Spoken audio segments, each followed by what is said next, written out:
জুলাই আন্দোলনে যারা একসাথে ছিল, জুলাই আন্দোলন যারা সফল করেছে, সেই রাজনৈতিক জোট, রাজনৈতিক দল, ছাত্র সংগঠন, সিভিল সোসাইটির যারা যারা ছিলেন, তখন ছিল এক বছর আগে একটা অবস্থা।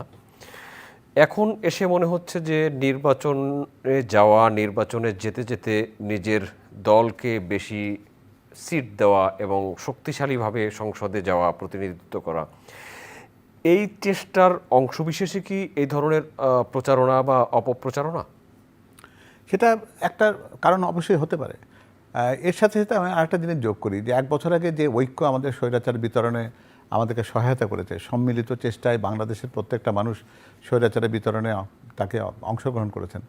আজকে এই একটা অপর রাজনীতির যে খেলা বাংলাদেশে, তার সাথে অনেকে লিপ্ত হয়েছেন, সেটার মাধ্যমে আমরা কিন্তু স্বৈরাচারকে কিন্তু আবার সেই অট্টহাসি দেওয়ার সুযোগ করে দিচ্ছি। কেন জানি মনে হচ্ছে যে স্বৈরাচার যে ভাষায় কথা বলতো, আজকে আমাদের সেই স্বাধীনতার আতিশয্য যেন সেই কথারই প্রতিধ্বনিত করবার চেষ্টা করছে। আর জনগণ কিন্তু বেছে নেওয়ার মালিক যে সংখ্যাগরিষ্ঠতা আমার কোন পর্যায়ে থাকবে।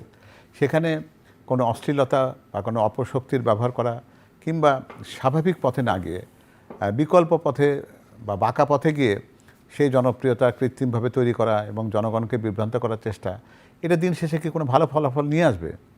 আপনি যদি আপনার ইচ্ছাতে যদি সৎ না থাকেন, আপনার কর্মপরিকল্পনা যদি অসৎ হয়, তো দেশের মানুষের জন্য সৎ আমরা কোত্থেকে দেবো?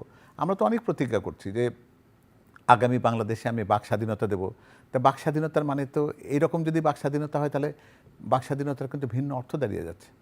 আবার আপনি যদি বলি যে আমরা যেরকম প্রতিজ্ঞা করেছি যে আমরা দুর্নীতিকে প্রশ্রয় দেব না, দুর্নীতিকে শুধুমাত্র কি আর্থিক দুর্নীতি, আমাদের যে অবক্ষয়ের দুর্নীতি যেটা হচ্ছে, আমাদের সামাজিকভাবে আমরা যেরকমভাবে নিজেদেরকে নেতিবাচকতার দিকে নিচ্ছি, সেটিও এক ধরনের কিন্তু মানবিক বিপর্যয়, মানবিক দুর্নীতি।